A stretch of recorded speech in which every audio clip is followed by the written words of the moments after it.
Bonjour et bienvenue dans notre exploration linguistique. Aujourd'hui, on va regarder une structure japonaise vraiment très pratique. Oui, on va voir comment dire qu'on va quelque part, mais avec une idée précise en tête, pour y faire quelque chose. Exactement. Comme quand on dit en français «je vais au magasin pour acheter du pain», ce genre de choses. Ou «il part au Japon pour travailler». Mhm. C'est cette idée de but, de finalité liée à un déplacement. Alors comment on exprime ça en japonais? Il y a une structure clé, c'est ça? Oui, une structure très courante, elle combine le lieu, l'action qu'on veut faire et le fait d'y aller. Ça ressemble à lieu, plus particule ni, plus la base du verbe, plus encore la particule ni, plus ikimas. D'accord. Lieu, ni, base verbale, ni, ikimas. Ça a l'air un peu complexe comme ça, mais on va décortiquer. Oui, tranquillement. On va voir, c'est assez logique en fait. Alors, commençons par le plus simple. Une phrase affirmative. Comment on construit ça? Si je veux dire, par exemple, je vais au restaurant pour manger. Ok, alors on suit la formule, le lieu. Restaurant? Restaurant, le restaurant. Oui. On ajoute la particule ni. Ici, elle indique la destination, mais aussi le lieu où le but va se passer.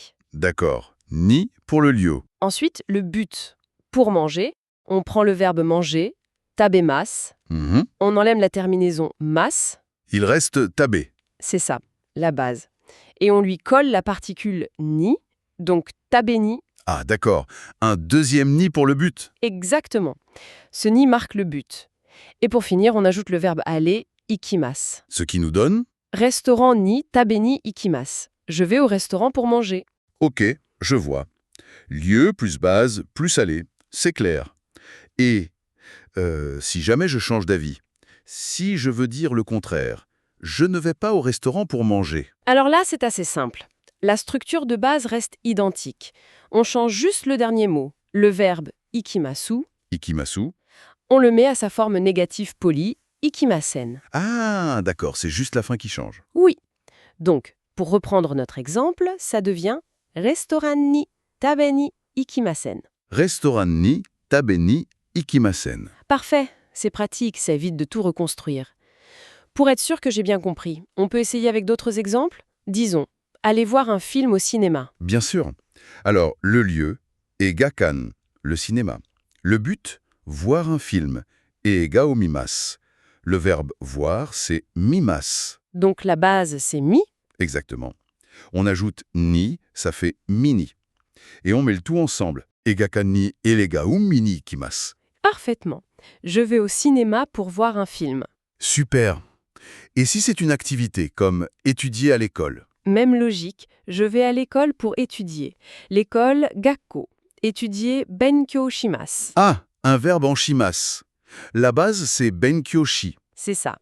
Donc benkyo shini. La phrase complète, gakko ni benkyo shini ikimasu. D'accord. Et pour voyager? Par exemple, je vais au Japon pour voyager. Alors, Nihone ryoko ni ikimasu. Voyager, c'est ryoko shimasu, donc ryoko shini. Attends, là t'as dit Nihon e, pas ni après Japon. Pourquoi e? Ah, très bonne remarque. Pour la direction d'un déplacement, on peut utiliser ni ou et. Les deux sont souvent possibles. C'est une petite nuance. Ok, c'est bon à savoir. Donc ni et e, pour la direction, c'est souvent pareil. Oui. Un dernier exemple peut-être? Se promener dans un parc. Ah oui, je vais au parc pour me promener.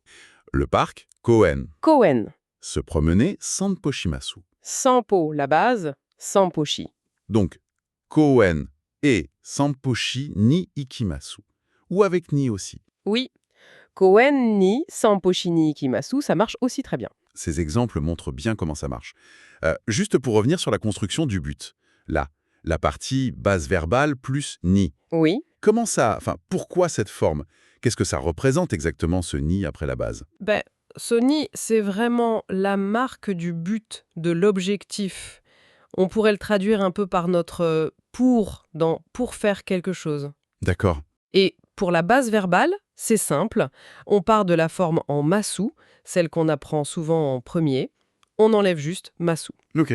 Ce qui reste, cette base ou radicale, on lui ajoute ni. Et voilà, on a notre pour faire l'action. Ah oui, c'est vrai, donc tabemasu, base tabe, tabeni, C'est ça, mimasu, base mi, mini. exactement. Et pour les verbes comme benkyo shimasu ou sampo shimasu, on prend juste la partie avant shimasu, comme benkyoshi ou samposhi, et on ajoute ni. Tout à fait. Benkyoshini, Samposhini, c'est très régulier une fois qu'on a compris le truc. Oui, finalement, c'est assez systématique. Mhm. Une autre question, plus pratique, est-ce que dans la vie de tous les jours, en parlant avec des amis, est-ce qu'on utilise toujours cette forme un peu longue avec ikimas, ou est-ce que ça se simplifie? Ah oui, bonne question. Absolument, ça peut se simplifier. Comme souvent en japonais, le langage parlé, plus familier et plus direct. D'accord.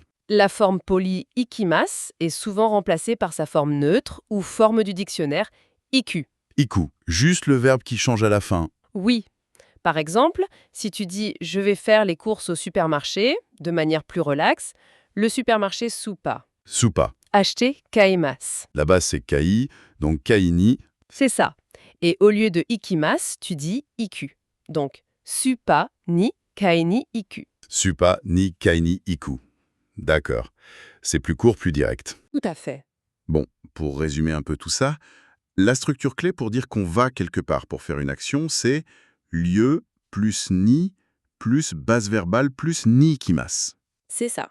Et pour dire qu'on n'y va pas, c'est lieu plus ni plus base verbale plus ni ikimasen. Juste la fin qui change. C'est vraiment une tournure essentielle, j'ai l'impression, pour parler de ce qu'on fait, de nos projets, de nos sorties. Exactement. Ça permet d'être très clair sur le pourquoi on se déplace quelque part. C'est très utilisé. La maîtriser, ça aide vraiment à décrire ses activités. Oui, ça ouvre pas mal de possibilités pour s'exprimer. Hmm. C'est une belle structure à ajouter à sa Niwaza. Sa boîte à outils japonaise. Tout à fait. Une structure utile et logique. Et peut-être pour terminer, une petite réflexion pour ceux qui nous écoutent.